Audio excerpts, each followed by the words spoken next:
Hello, once again, welcome to my YouTube channel.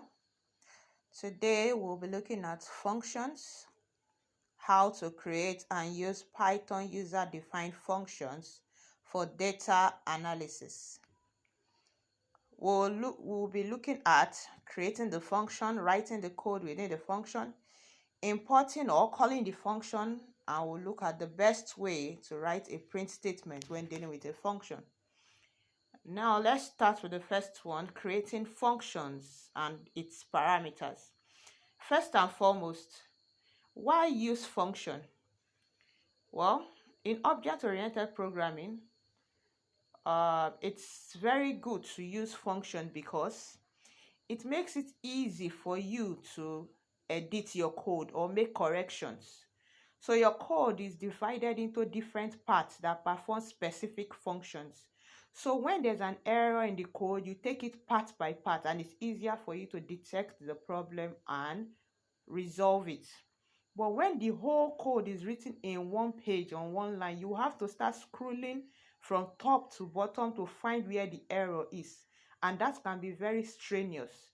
So that is why functions are very important. Two, function makes your code understandable and readable. So when somebody sees your code, he knows, okay, this is what this part of the code does, this is what the part of the code does, and then they bring everything together. Another advantage of function is the code can be given to different people. That is, someone can take the part of, let's say, addition and do a function for addition. Another one can take the part for mean and do the part for mean. Then they can bring the code together and put it in one place and run it. That's another advantage of doing putting your code in functions, that is breaking them in parts. Okay, let's proceed to our topic of today. So creating function and its parameters. So let's look at our sample here. Now we have a function called addition. Don't forget, when creating functions in Python, you must use the word def, D-E-F. So once you use the word def, then you put the name you want to call the function. So for this, my function, I call the name addition. Then you pass in parameter. There are some functions that don't need parameters, so that means that you will leave inside this bracket empty. But for this function, it has parameters, and the parameters are a, b, c. You can call it any variable. You can call it x, y, z. You can call it James, Peter, John. Anything. They are just parameters. So I call mine a, b, c. Now, what is this function doing? It's doing addition. Look at the name, addition. So anytime you are defining a function, as much as possible, give it a name that defines what the function does as much as possible. You can just summarize the name in a way that once they see the name of the function, at least one can guess what that function is doing. So now this function's name is addition, and it has three parameters, a, b, and c. Now we have the variable sum. When any variable on the left hand side of your equal to is usually like, let's say, a container. Let's use the word container. It's called variable, but let's use a word container so you can understand what you are saying. So what we are saying here is this container, which I name sum, I want you to perform the addition of a, b, and c. You know, we are passing a, b, and c into the function. So that what we pass in now, we'll use it. So a, b, and c, we want to add them. So we say a plus b plus c. So anything you get as the result of the addition of a, b, and c, please put it in this container named sum and leave it there for me. So anytime I want to use the sum of a, b, and c, just call the container sum. So now we use return sum. Now, why are we using return sum? So that in case I want to use the result of the addition of a, that is the sum of a, b, and c, somewhere else, it will be easy for me. So once I call the function addition, I know inside this function addition, we have the sum of a, b, and c. So once I call the function addition, automatically I am calling what is inside the container sum. like you use the return statement to say, okay, what is inside this container sum? Whenever you call this function addition, automatically that answer will be what we display for this function addition. Now let's look at it so that you can understand it better. Let me take this to another page. This triple quote, is comment. I'm commenting it out, telling Python that anything within this quote should be seen as non-executable statements. So let me copy this out and take it to this page. Don't forget, all these things I've written here, they are all inside a comment, so that is why it's green in color. So now what I'm trying to do here, I want to call excuse me, I want to call the function now. Don't forget, here is the function, and the function performs addition. So now I want to call the function in another page where I will run the code. Take note, this page contains the addition function. There can be another page we create, we do the multiplication function. We can now call everything in another page. So for you to call this function addition, you have to call the name of the page it was saved in. Now, what's the name of the page? test2.py. The extension is py. Anytime you see .py, it means it's a Python script. So you have to call this page. So it's from this page you can now access the functions within the page. One page can contain as many functions as possible. We can do another function and call it multiplication. Let's do another one called multiplication. We can pass, let's say, x and y into it. Don't forget to always put your column to end your function. So we'll say mul, that is the container we want to put the result of the multiplication. We'll now say x multiply by y. Now take note, multiplication is done with this asterisk, that is multiplication. Division is done with this, that is division. Okay, so we'll return it, return mul.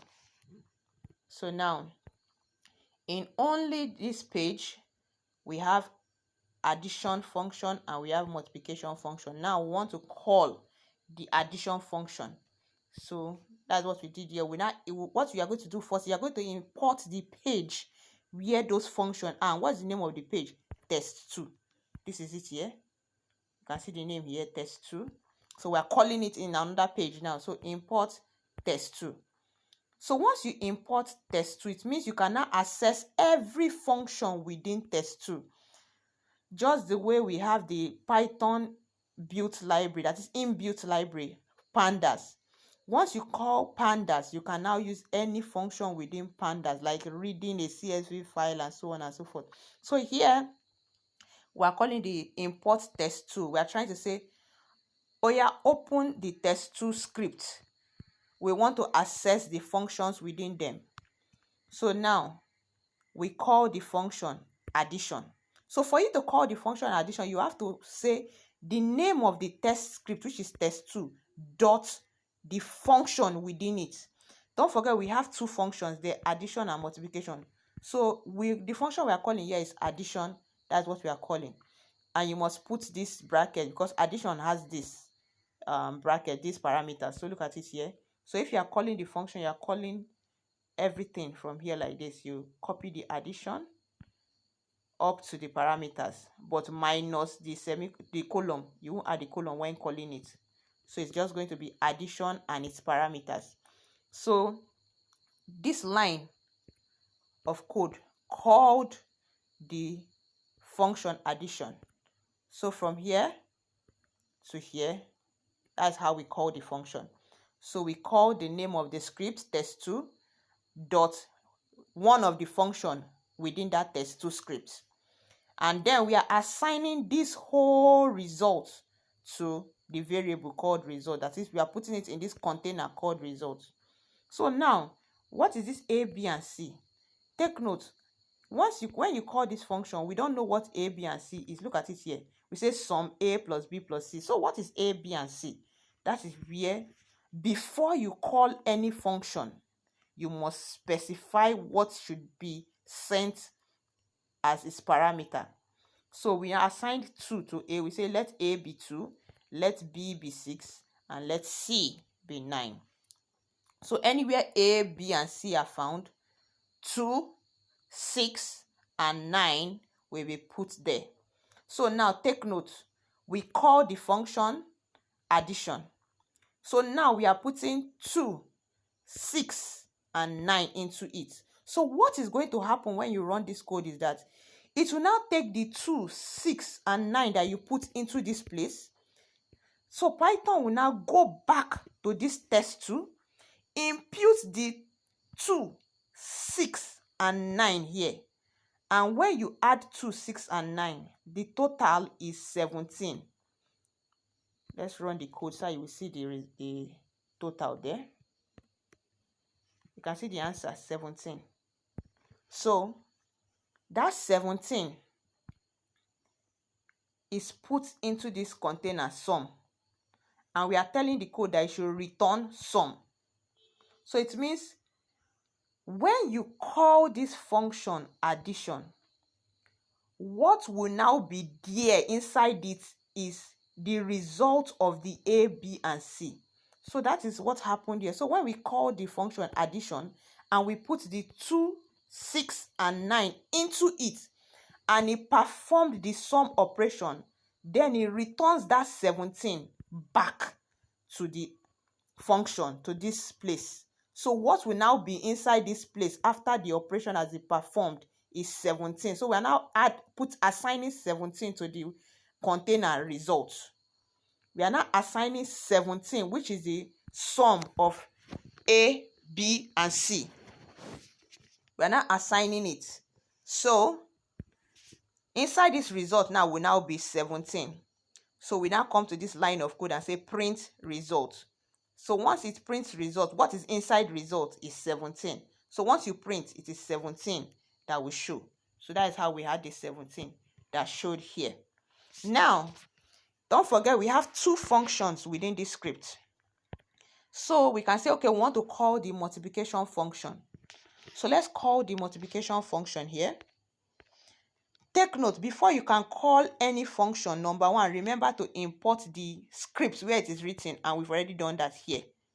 So now the next thing is to call the function. Now don't forget, before you call any function, you must specify its parameter. So let's give space for the parameter. We know to call the function multiplication, we have two parameters there. So we have to specify what x will be and what y will be. So let's say, for example, x is equal to, let's say 5, and y is equal to any number, 4.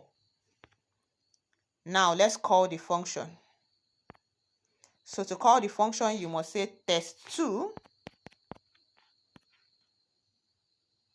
Now take note of something. You might not be lucky to be seeing it bringing it for you like this until you subscribe for premium. You can see these warning statements, all those things. Sometimes it doesn't show here, but once you are on premium, it shows and it helps you complete words. So test2 dot, you see that I showed you the functions that are there. We have addition, we have multiplication, and so on. So all these ones are default. All right, so the second function that is in that script is multiplication. So now what are the parameters in multiplication? Let's look at it. X and y. You know you will not include the column when calling, so you put your x comma y. So you've called the function. Now we can still leave this one, because when you run everything it will still print the 17, but so that you won't get confused, let's comment out the addition. so that when the code is running, it will not print it out. 3. Okay, so now we've specified the parameters for multiplication. Once you run the code now, nothing will show. You see, program finish, no results. So that's why we always use the print statement. So you say print. Now what are we printing? Take notes. You can decide to write the whole stuff and put in your print statement. It will give you the same result. Like, let's cut it out and put it within the print statement. It will still give you your results. So 5 times 2 is 20. So we're expecting to see 20. So you can see 20 is here. Okay, but you know, this is not an effective way of writing code for people to understand. So rather than do that, it's advisable we assign it to a variable. And I decide to assign it to the variable result. So if I'm to print, I will print results. Yes, so let's see how it goes. You can see 20. So that is how it goes. So you can also decide to put the print statement within the function here. So let's do that. Rather than printing it after calling it, you can decide to print it by default. But this is not advisable because sometimes when you do this, it prints it multiple times. So take note, I changed the variable because inside the function, the variable where the answer is stored in, where the answer of the multiplication is stored in, is in mult. So what we are printing is mul. So when we come back to run this line of code where we call the function, it should print the answer. Okay, it didn't print it this time. So it's better we just leave it like that. We call it to print outside. That is the most effective way, because sometimes it doesn't work, sometimes it prints it twice. I've encountered that several times. That is a challenge with Python. So the container wherein the result is in this place where we call the code is in the container called result. So that's what we're going to put in our print statement. So let's run the code once again. So you see our answer 20. So if you want to print out your results, the result of your function, it's advisable you use the print statement after you've called the function. That is the best way. You can see we put it inside the function here and it didn't print. And there are sometimes I've run the code in different occasions and it's printed twice. So you call your function first. When you finish calling your function, then you can print your results or write your results to a file if that is what you want to do. So you can see we've learned how to call the function, creating the function and its parameters. We wrote a code, and you make sure you use return if you know you'll be using the result in another function, or if you know you want to print it out. And we've seen how we call the function by importing, and we've seen the best way to use a print statement.